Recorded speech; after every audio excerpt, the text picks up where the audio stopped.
എന്നെയും എൻ്റെ കുടുംബത്തെയും പരിശുദ്ധ അമ്മയുടെ പ്രത്യക്ഷീകരണത്തിൻ്റെ സാക്ഷിയാക്കി ഉയർത്തിയതിന് എൻ്റെ ഈശോയ്ക്കും എൻ്റെ അമ്മയ്ക്കും ഞാൻ ആദ്യമായി നന്ദി പറയുന്നു.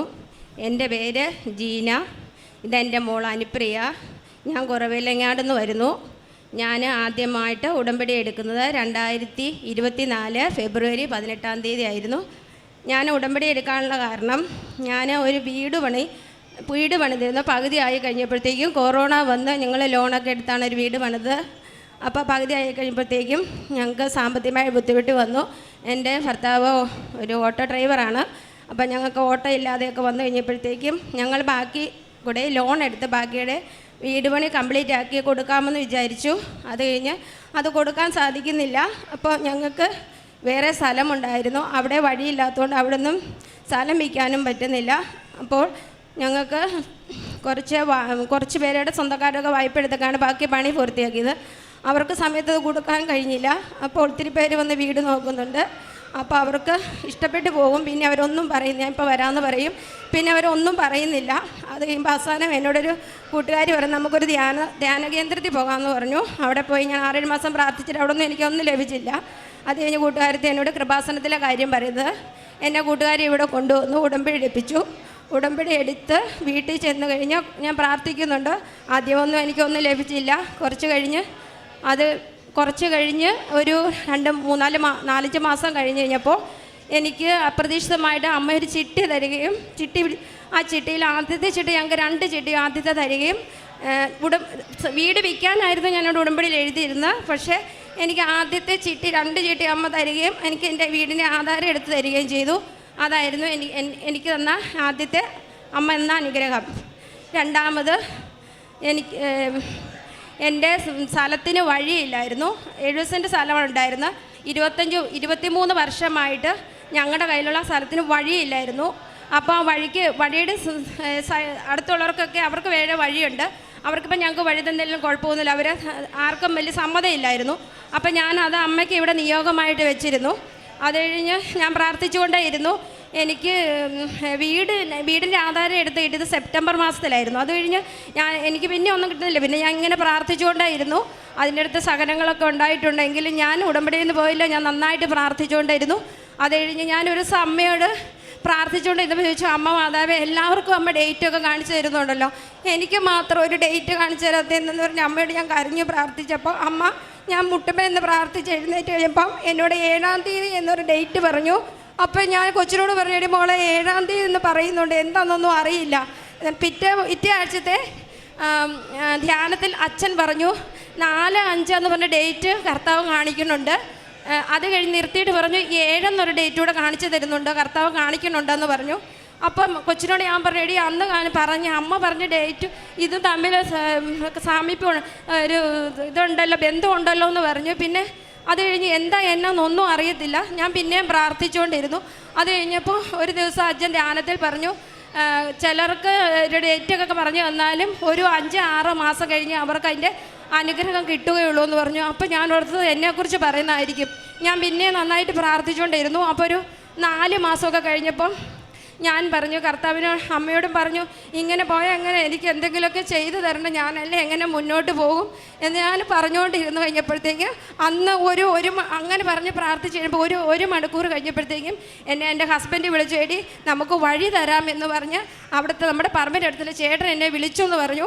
അപ്പോൾ തന്നെ പറഞ്ഞു, മാതാവ് ഈശോ ഇടപെട്ടെന്ന് എനിക്ക് മനസ്സിലായി. അന്നേരം അത് കഴിഞ്ഞ് പറഞ്ഞു, നീ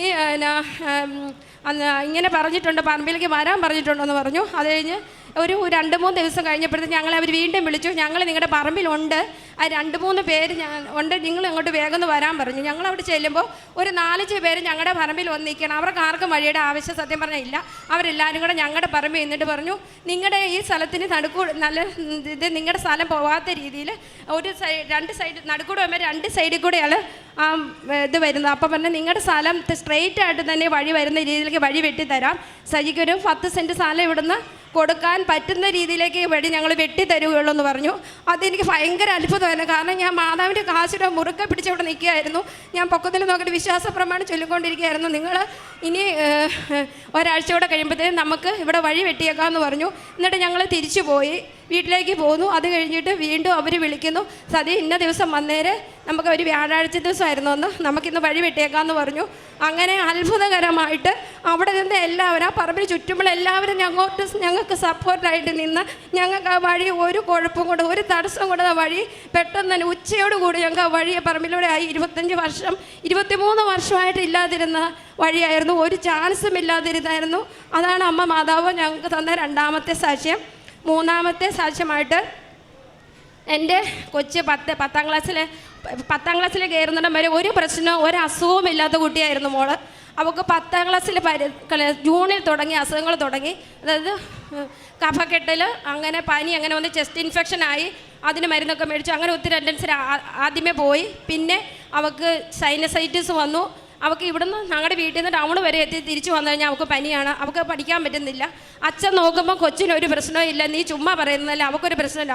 അച്ഛൻ അവിടെ നിന്ന് ഇറങ്ങാൻ നോക്കിയിരിക്കും, കൊച്ചു കട്ടിലേക്ക് കയറി കിടക്കാം. അവൾക്ക് അറ്റൻഡൻസ് കറക്റ്റായിട്ട് സ്കൂളിൽ അറ്റൻഡ് ചെയ്യാൻ പറ്റുന്നില്ല. അന്നേരം സ്കൂളിൽ നിന്ന് ടീച്ചർ വിളിക്കും, മോളെ വീട്ടിലേക്ക് കൊണ്ടുപോകും, അവൾക്ക് പറ്റുന്നില്ല, അവളെ എവിടെയെങ്കിലും ഹോസ്പിറ്റലിൽ കൊണ്ടാൽ കാണിക്കാൻ പറയും. ഹോസ്പിറ്റലിൽ കൊണ്ടാൽ കാണിക്കും. ഇവൾക്ക് വലിയ പ്രശ്നങ്ങളൊന്നും ഇല്ല, കഫത്തിൻ്റെയാണ്, ആവി വലിച്ചോളം. പക്ഷേ ഇവിടേക്ക് പെടലേക്ക് വേദന, പിന്നെ കണ്ണിന് വേദന, അങ്ങനെ ഇവൾക്ക് വേദനയില്ലാത്ത സ്ഥലങ്ങളില്ല. പിന്നെ വലത്ത് കൈ കൊണ്ട് എഴുതി കഴിയുമ്പോഴത്തേക്കും വലത്ത് കൈയും കായും തളർന്നു പോകുമേ. അപ്പോൾ അച്ഛൻ നോക്കുമ്പോൾ പ്രത്യേകിച്ച് ഇവൾക്ക് ഒന്നും കാണാനില്ല. ചുമ്മാ ഇവളെ വലിയ ജീവനൊക്കെയാണ്, പക്ഷേ ഇവളിങ്ങനെ ചെറുപ്പത്തിൽ ചെറുതായിട്ട് ഇങ്ങനെ അസുഖങ്ങളൊക്കെ വരും, ഇങ്ങനെ പറയുമ്പോൾ ചുമ്മാതെ അങ്ങനെ പറഞ്ഞുകൊണ്ട് അച്ഛൻ ആദ്യം ഓർത്തു. പിന്നെ ഞാൻ അമ്മ മാതാവേ, ഞാൻ ഇവളെ ആശുപത്രി കഴിക്കുന്ന നിവൃത്തിയിൽ അച്ഛൻ പറഞ്ഞത് വെറുതെ. ഞാൻ ഇവൾക്ക് തൈലം പുരട്ടി ഒരാഴ്ചയോളം ഞാൻ തലയിലും കഴുത്തിലും അമ്മയുടെ ഈ എണ്ണ തൈലമാണല്ലോ ഏറ്റവും വലിയ മരുന്ന്, ഞാനിത് പുരട്ടാൻ പോകുക, അല്ലാതെ എനിക്ക് ഹോസ്പിറ്റലിൽ കൊണ്ടുപോകാൻ ഭർത്താവിന് അനുവാദമില്ല, നിർവാഹമില്ല, ഇവൾക്ക് വേറൊരു കുഴപ്പമില്ലെന്നാണ് ഭർത്താവ് പറയുന്നത്. ഞാനിത് പുരട്ടി ഒരാഴ്ച കഴിയുമ്പോൾ ഇവൾക്ക് എപ്പം മാറി നിർത്തും. ഒരാഴ്ച കഴിയുമ്പോൾ ഞാൻ ഇവളോട് ചോദിച്ചു, നിനക്ക് ആ കുഴപ്പമില്ലേ ഇപ്പം ചോദിച്ചു. അന്നേരം പറഞ്ഞു, അമ്മ എനിക്കിപ്പോൾ വേദനയൊന്നുമില്ല, എപ്പം മാറിയെന്ന് എനിക്ക് അറിയത്തില്ല എന്ന് പറഞ്ഞു. അതാണ് മൂന്നാമത്തെ സാക്ഷ്യം. പിന്നെ അവൾക്ക് അസുഖങ്ങൾ വന്നുകൊണ്ടിരിക്കുന്നു, ഇടയ്ക്കിടയ്ക്ക് ഇങ്ങനെ വന്നുകൊണ്ടിരിക്കുന്നു. അത് കഴിഞ്ഞപ്പോഴത്തേക്കും ഇവൾക്ക് പിന്നെ സ്കൂളിൽ പോകാൻ പറ്റുന്നില്ല. അന്നേരം ഞാൻ അമ്മയോട് ഞാൻ ഒത്തിരി വഴക്കുണ്ടാക്കി കരഞ്ഞ് പറഞ്ഞ്, ഞാൻ ഉടമ്പടി എടുത്തതല്ലേ അമ്മ, എൻ്റെ കുഞ്ഞിനെ പഠിക്കാൻ പറ്റുന്നില്ലല്ലോ, എന്ത് ചെയ്യും, എൻ്റെ ഉടമ്പടി അമ്മ അംഗീകരിച്ചിട്ടില്ലേ എന്നും പറഞ്ഞ് ഞാൻ കരഞ്ഞ് ഒത്തിരി പ്രാർത്ഥിച്ചു, മുട്ടിമേ നിന്ന് പ്രാർത്ഥിച്ചു. അന്ന് രാത്രി ഇവള് പറഞ്ഞു, അമ്മേ ഇവള് ഉറങ്ങാൻ തുടങ്ങി, ഇവിടെ അടുത്തുനിന്ന് ആരേറ്റ് പോലെ ഇവളറിയും. ഇവള് പകുതി ഉറക്കത്തിലായിരുന്നു. അമ്മ എൻ്റെ അടുത്തൊരാൾ വന്നു. ആരാന്ന് പറഞ്ഞു, തലയിലൊരു തുണിയിട്ടൊരു അമ്മയാണ്. അത് വെള്ള ഉടുപ്പ് നീല ഷോളുമാണ് ഇട്ടിരിക്കുന്നത്. എൻ്റെ തലയിൽ തൊട്ട് തലോടിയെന്ന് പറഞ്ഞു. അന്നേരം ഞാനത് ശരിക്കും അറിഞ്ഞ അമ്മ എന്നെ 2-3 പ്രാവശ്യം ഇങ്ങനെ തലയിൽ തഴുകി. അപ്പോൾ ഒരു 2 കൊമ്പുള്ള രൂപ എൻ്റെ അടുത്തുനിന്ന് തടസ്സപ്പെടുത്താൻ നോക്കുന്നുണ്ട്. അപ്പോൾ അമ്മ ആ കൈ ആ രൂപത്തിന് നേരെ ഇങ്ങനെ നീട്ടി കഴിയുമ്പോൾ അതങ്ങ് അലിഞ്ഞു പോയി എന്ന് പറഞ്ഞു. അപ്പം എനിക്ക് മനസ്സിലായി അമ്മ മാതാവ് ഇവിടെ അടുത്ത് വന്നു എന്ന്. എനിക്ക് പകുതി സമാധാനമായി, അമ്മ ഇവിടെ കാര്യങ്ങൾ ഏറ്റെടുത്തിട്ടുണ്ടെന്ന്. അപ്പോൾ SLC പരീക്ഷയായപ്പോൾ വീണ്ടും അവൾക്ക് അസുഖങ്ങൾ വരുന്നുണ്ട്, എങ്കിലും എനിക്ക് ധൈര്യമായി, അമ്മ കൂടെ ഉണ്ടല്ലോ. അമ്മ എനിക്ക് ഇവിടെ ഞാൻ നിയോഗം എഴുതിയിട്ട് പറഞ്ഞു, അമ്മ അവൾക്ക് ആദ്യം ഞാൻ ഫുൾ A+ ആയിരുന്നു എഴുതിയത്, പിന്നെ ഞാനത് വെട്ടി 7 A+ എഴുതി. എൻ്റെ കുഞ്ഞിന് 7 A+ തന്നു. SLC SLCക്ക് 7 A+ തരണേന്ന് പറഞ്ഞ് ഞാൻ എഴുതി. പക്ഷേ റിസൾട്ട് വന്നു കഴിഞ്ഞപ്പോൾ അവൾക്ക് അമ്മ മാതാവ് 7 A+ തന്നെ കൊടുത്ത് വിജയിപ്പിച്ചു. അമ്മ മാതാവിനും ഈശോയ്ക്കും 1000 നന്ദി പറയുന്നു. പിന്നെ എൻ്റെ മോന് ലൈസൻസ് ലഭിക്കാനായിട്ട് ആദ്യം അവൻ 2 പ്രാവശ്യം പോയി ലൈസൻസിന് പോയിട്ട്, അമ്മ എനിക്ക് പേടി, അവൻ നന്നായിട്ട് ഡ്രൈവ് ചെയ്യും, പക്ഷേ 2 പ്രാവശ്യം പോയിട്ട് അവന് പേടിയാണ്. ഇനി 3-ാം പ്രാവശ്യം ഞാൻ ഇനി ലൈസൻസ് എടുക്കാൻ പോടില്ല അമ്മ, എനിക്ക് കിട്ടിയല്ല, ഞാനിത് വേണ്ടെന്ന് പോകും, എനിക്ക് പേടിയല്ല, അവരെ കാണുമ്പോൾ ഡ്രൈവ് ചെയ്യാൻ പേടിയാണ്. പക്ഷെ അവൻ നന്നായിട്ട് ഡ്രൈവ് ചെയ്യും. ഞാൻ പറഞ്ഞു, നീ പോയിക്കോ, നീ പോയിട്ട് ധൈര്യമായിട്ട് പോയിക്കോ, ഞാൻ കൃപാസന മാതാവിൻ്റെ കാശിരൂപം നിൻ്റെ കഴുത്തിൽ കുത്തി തന്നു വിടാം, അപ്പം നിനക്ക് ഇപ്രാവശ്യം എന്നാ ലൈസൻസ് കിട്ടും മോനെ, പോയിക്കോളാൻ പറഞ്ഞു. അപ്പോൾ അവൻ ധൈര്യമായിട്ട് പോയി വണ്ടി ഓടിച്ച് ശകലം പകുതി ഓടിച്ചപ്പോഴത്തേക്കും ഓടിക്കുന്ന ആൾ പറഞ്ഞു, മോനെ ഇനി ഓടിക്കണം, നീ നന്നായിട്ട് ഡ്രൈവ് ചെയ്യുന്നുണ്ട്, നീ നിർത്തിക്കോളാൻ പറഞ്ഞു. അതവന് ഭയങ്കര സന്തോഷമായി. പിന്നെ ഞാൻ മാതാവിൻ്റെ സാന്നിധ്യം എനിക്ക് അനുഭവപ്പെട്ടിട്ടുണ്ട്. ഞാൻ മെഡിക്കൽ കോളേജിൽ പത്രം കൊടുത്തിച്ച് വീട്ടിൽ വന്നു കഴിഞ്ഞ് തിരി കത്തിച്ച് കഴിഞ്ഞപ്പോൾ തിരിക്കകത്ത് രാവിലെ ഭയങ്കര ഒരു പ്രകാശം വന്നു. അപ്പോൾ ഞാനോർത്ത് എൻ്റെ ഞാൻ രാവിലെ എഴുന്നേറ്റ് കണ്ണിൻ്റെ എന്തെങ്കിലും പ്രശ്നമാണെന്നോർത്ത് പിന്നെ ഒന്നുകൂടെ തൂത്ത് നോക്കണം, വലത് സൈഡിലിങ്ങനെ മാതാവ് തെളിഞ്ഞു വന്നിരുന്നു. പിന്നെ മുറ്റം അടിച്ചുകൊണ്ടിരുന്നു. രാവിലെ ഒരു 10 മണിയൊക്കെ മുറ്റം അടിച്ചുകൊണ്ടിരുന്നു വെച്ചാൽ ഞാൻ ഹസ്ബൻഡ് ചായ വെക്കാമെന്ന് പറഞ്ഞപ്പോൾ പെരക്കകത്തേക്ക് കയറി വന്നപ്പോഴത്തേക്കും ഹസ്ബൻഡിൻ്റെ മുഖത്തേക്ക് നോക്കിയപ്പോഴത്തേക്കും ഒരു സൈക്കിൾ ടയറിൻ്റെ വട്ടത്തിൽ ഇങ്ങനെ കറങ്ങിയാണ് അതിൻ്റെ അകത്ത് തിരമാലകൾ അടിക്കുകയാണ് നന്നായിട്ട്. പക്ഷേ എനിക്ക് ആദ്യം ഇത് എന്താണെന്ന് മനസ്സിലപ്പോൾ നിൻ്റെ കണ്ണിൻ്റെ കാഴ്ചക്ക് എന്തെങ്കിലും പറ്റിയായിരിക്കും, നീ അകത്തേക്ക് മുഖം കഴുകാൻ ഇല്ല, ഞാൻ എന്നോട് സൂക്ഷിച്ചു കിട്ടും. പക്ഷേ ഇതെന്താ എനിക്കൊന്നും മനസ്സിലാകുന്നില്ല, നന്നായിട്ട് കറങ്ങുന്നുണ്ട്. ഇത് കേട്ട് മോൻ ഇറങ്ങി വന്നപ്പോൾ അതേ മോൻ്റെ ശിരസിൽ ഇതുപോലെ നന്നായിട്ട് ഇങ്ങനെ തിരമാല അടിക്കണം. അയ്യോ, പെട്ടെന്ന് ഞാൻ കണ്ണടിച്ചിരുന്ന പിന്നെയാണ് മനസ്സിലായത് മാതാവ് വന്നതാണല്ലോ. അത് കഴിഞ്ഞ് പിന്നെയാണ് എനിക്ക് അപ്പോഴത്തേക്കും പിന്നെ നോക്കിയപ്പോൾ കാണാനില്ല. അന്ന് തന്നെ വീട്ടിലൊരു പ്രാവ് വന്ന് അന്നാണ് ഞങ്ങൾക്ക് അതിൻ്റെ പിറ്റേ ആഴ്ചയാണ് ഞങ്ങൾക്ക് ചിട്ടി ദൈവം തരികയും അതൊക്കെ ഞങ്ങൾക്ക് അത്ഭുതങ്ങളൊക്കെ വീട്ടിൽ സംഭവിച്ചതും. പിന്നെ കാരുണ്യ പ്രവൃത്തികളെന്ന് പറഞ്ഞാൽ ഞാൻ എന്നെക്കൊണ്ട് പറ്റുന്ന പോലെ പൈസ കൊടുത്തൊക്കെ സഹായിക്കും. എൻ്റെ കയ്യിലുള്ളതുപോലെ ഇല്ലാത്തൊരു വഴി സൈഡ് കാണുന്നവർക്കൊക്കെ ഭക്ഷണം മേടിച്ച് കൊടുക്കും. പിന്നെ മെഡിക്കൽ കോളേജിൽ, പിന്നെ ഗവൺമെൻറ് ആശുപത്രിയിൽ ഇവിടെയൊക്കെ കൊണ്ട് ഞാൻ പത്രം കൊടുക്കാറുണ്ട്. പിന്നെ എനിക്ക് കിട്ടിയ അത്ഭുതങ്ങളെക്കുറിച്ചും അനുഗ്രഹങ്ങളെക്കുറിച്ചും ഞാൻ പറയാറുണ്ട്. പിന്നെ ഞങ്ങളെല്ലാവരും ഇപ്പം മോനും മോളും ഒക്കെ ഭയങ്കര വിശ്വാസത്തിലാണ്. അമ്മയുടെ കാശിരൂപമില്ലാതെ അവരൊരു സ്ഥലത്തും ഇറങ്ങിപ്പോകില്ല, എടുക്കാൻ മറന്നു പോയെങ്കിൽ അവർ തിരിച്ചു വരും. അത്രയ്ക്കും വിശ്വാസമാണ്. പ്രാർത്ഥിക്കാതെ ഒരു സ്ഥലത്തും പിള്ളേരും ഞാനും എൻ്റെ കുഞ്ഞുങ്ങളും ഇറങ്ങാറില്ല. അമ്മയും ഈശോയ്ക്കും എനിക്ക് തന്ന എല്ലാ അനുഗ്രഹങ്ങൾക്കും ഞാൻ കോടാനുകോടി നന്ദി പറഞ്ഞുകൊണ്ട് ഞാൻ എൻ്റെ സാക്ഷ്യം നിർത്തുന്നു. വിശുദ്ധ മത്തായിയുടെ സുവിശേഷം 10-ാം അധ്യായം 31-32 തിരുവചനങ്ങൾ. അതിനാൽ ഭയപ്പെടേണ്ട, നിങ്ങൾ അനേകം കുരുവികളേക്കാൾ വിലയുള്ളവരാണല്ലോ. മനുഷ്യരുടെ മുൻപിൽ എന്നെ ഏറ്റുപറയുന്നവനെ എൻ്റെ സ്വർഗസ്ഥനായ പിതാവിൻ്റെ മുമ്പിൽ ഞാനും ഏറ്റുപറയും. ജീന എന്ന ഈ സഹോദരി എൻ്റെ പ്രത്യക്ഷീകരണ സാക്ഷ്യം ഏറ്റുപറയുന്നത് അവരുടെ സമയച്ചുരുക്കത്തിൽ അവരുടെ വലിയ ജീവിതഭാരം പരിശുദ്ധമ്മയുടെ മധ്യസ്ഥതയിൽ ഈശോ ലഘൂകരിച്ചു കൊടുത്തതിനെ എടുത്തു മാറ്റിയതിനെക്കുറിച്ചാണ്. കടം മൂലം അവരുടെ വീട് നഷ്ടപ്പെടും, അല്ലെങ്കിൽ അവരുടെ ആധാരം നഷ്ടപ്പെടും എന്നുള്ള ഒരു വലിയ സങ്കടാവസ്ഥയിൽ പരിശുദ്ധ അമ്മ തന്നെ 7 എന്ന അക്കം നൽകി വളരെ സന്തോഷത്തോടുകൂടി അവർക്ക് ആധാരം തിരിച്ചു കിട്ടാനുള്ള എല്ലാ സാധ്യതകളും നൽകി. കുറിയടിക്കുവാനും അതുപോലെ തന്നെ സാമ്പത്തികമായ സഹായങ്ങൾ മറ്റുള്ളവരിൽ നിന്ന് പെട്ടെന്ന് ലഭിക്കുവാനുമുള്ള സാധ്യതകൾ അവർക്കുണ്ടായി എന്ന ഈ സാക്ഷ്യത്തിലൂടെ അമ്മ ഏറ്റു പറയുകയാണ്. അതുപോലെ തന്നെ മകളുടെ 10-ാം ക്ലാസ് തുടങ്ങിയത് മുതൽ മകളുടെ അസ്വസ്ഥതകൾ, പക്ഷേ ശാരീരിക അസ്വസ്ഥതകൾ എന്താണെന്ന് കണ്ടുപിടിക്കാനോ ഡയഗ്നോസ് ചെയ്യാനോ പറ്റാത്ത ഒരവസ്ഥയിൽ ഇവിടെ വന്ന് ഉടമ്പടി ചെയ്ത് പ്രാർത്ഥിച്ച് നിറച്ച വസ്തുക്കൾ ഉപയോഗിച്ച് മകൾക്ക് പൂർണ്ണ സൗഖ്യം ലഭിക്കുകയും അതുപോലെ തന്നെ പരീക്ഷകൾക്ക് പഠിക്കാൻ സാധ്യത ഇല്ലാതിരുന്നൊരവസ്ഥയിൽ പോലും 7A+ നൽകി മകളെ അനുഗ്രഹിച്ചു എന്ന് ഏറ്റു പറയുന്നു. അതുപോലെ ലൈസൻസ് എടുക്കുമ്പോൾ 2 തവണ തോറ്റുപോയെങ്കിലും 3-ാമത്തെ തവണ ഉടമ്പടി കാശുരൂപം കൈപിടിച്ചുകൊണ്ട് മകൾ ഡ്രൈവ് ചെയ്യാൻ തുടങ്ങിയപ്പോൾ എക്സാമിനറിന് പോലും അതിശയപ്പെട്ടുകൊണ്ട് മകളോട് മകൾക്ക് ലൈസൻസ് കൊടുക്കുകയും ചെയ്തു. ഇങ്ങനെ ചെറുതും വലുതുമായ ഒരുപാട് സാധ്യതകളാണ് ജീന ഇവിടെ ഏറ്റുപറഞ്ഞത്. നമ്മൾ ഓരോ തവണയും ഉടമ്പടി പുതുക്കുമ്പോഴും ദൈവത്തിൻ്റെ മനസ്സിൽ രജിസ്റ്റർ ആകാത്ത എന്തുകൊണ്ടാണെന്ന് വെച്ചാൽ ഓരോ പുതുക്കലിലും ഒരു വ്യക്തി നിലവാരത്തിൽ ഉയർന്നോ എന്ന് ചെക്ക് ചെയ്യേണ്ടതാണ്. ഈശോയുമായി ഒരു ആന്തരിക ബന്ധമുണ്ടായാൽ ഒരു നല്ല ആശയവിനിമയം നടക്കും എന്ന് നമുക്ക് മനസ്സിലാക്കാൻ സാധിക്കും. ഉടമ്പടി ഒരു ആത്മബന്ധത്തിൻ്റെ ഒരു അധ്യായമാണ്. ജെസ്സി ഇവിടെ പറയുകയുണ്ടായി, എനിക്ക് ഒരു തിരമാലയുടെ സാമീപ്യം നൽകി പരിശുദ്ധ അമ്മ തന്നെ പല പ്രാവശ്യം അവരുടെ അടുത്ത് വന്ന് അവർക്ക് സാമീപ്യം നൽകി പ്രാവിൻ്റെ രൂപത്തിൽ ഒരു നല്ല അനുഭവം നൽകി അവരെ അനുഗ്രഹിച്ചു.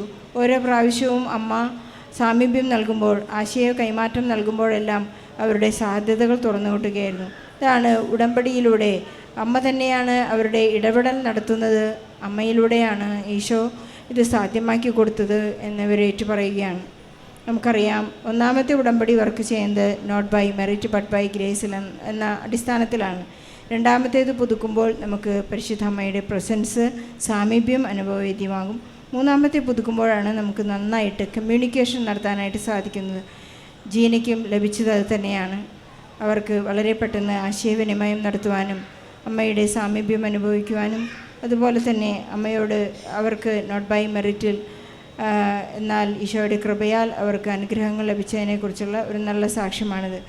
മനുഷ്യൻ്റെ എല്ലാ പ്രശ്നങ്ങളുടെയും പരിഹാരങ്ങളും വചനത്തിലുണ്ട്. അങ്ങനെ ഇവർ വചനത്തിലൂടെ ഈശോയെ കൂടുതൽ കൂടുതൽ അനുഭവിക്കുവാനുള്ള കൃപ ലഭിച്ചതിനും ഇവർ നന്ദി പറയുകയാണ്. നമ്മുടെ സമാനമായ വഴിയില്ലാത്ത, വീടില്ലാത്ത സങ്കടങ്ങൾ, വഴി അവർക്ക് 23 വർഷമായിട്ട് വഴിയുണ്ടായിരുന്നില്ല. വളരെ പെട്ടെന്നായിരുന്നു സമയ ചുരുക്കത്തിൽ എല്ലാ സാധ്യതകളും തുറന്നു കിട്ടി അവർക്ക് വീടിന് വഴി നൽകുകയും അവിടെ ടൈൽ വിരിക്കാനും നല്ലൊരു വഴിയായി അവർക്ക് ലഭിച്ചത് എന്നേറ്റു പറയുന്നു. എത്ര തന്നെ പഴകിയതായാലും, എത്ര തന്നെ സാധ്യമല്ല എന്ന് ഉദ്ദേശിക്കുന്ന കാര്യങ്ങൾ പോലും പരിശുദ്ധ അമ്മയുടെ ഇടപെടൽ മൂലം സമയ ചുരുക്കത്തിൽ നമുക്ക് സാധ്യമാകുന്നത് ഈ സാക്ഷ്യത്തിലൂടെ, അല്ലെങ്കിൽ ഇവിടെ നടക്കുന്ന എല്ലാ അത്ഭുത സാക്ഷ്യങ്ങളിലും നമുക്ക് കേൾക്കാവുന്നതാണ്. ഈശോയ്ക്കും പരിശുദ്ധ അമ്മയ്ക്കും നന്ദി പറഞ്ഞുകൊണ്ട് നമ്മുടെ ജീവിത പ്രതിസന്ധികളെല്ലാം ഈ സാക്ഷ്യത്തോട് ചേർത്ത് വെച്ച് ഈശോയ്ക്കും പരിശുദ്ധ അമ്മയ്ക്കും നല്ല ഒരു കൈയടി നൽകി ഈ സാക്ഷ്യം നമുക്ക് സമർപ്പിക്കാം. അത്യപൂർവ ദൈവാനുഭവങ്ങൾ ഇനി നിങ്ങൾക്കും സ്വന്തം. ഈ യൂട്യൂബ് ചാനൽ ഇതുവരെ സബ്സ്ക്രൈബ് ചെയ്തിട്ടില്ലെങ്കിൽ ഇപ്പോൾ തന്നെ സബ്സ്ക്രൈബ് ചെയ്യുക. ഈ വീഡിയോ ഇപ്പോൾ തന്നെ നിങ്ങളുടെ സുഹൃത്തുക്കൾക്ക് ഷെയർ ചെയ്തുകൊണ്ട് കർത്താവിൻ്റെ പ്രേക്ഷിതരാകുക.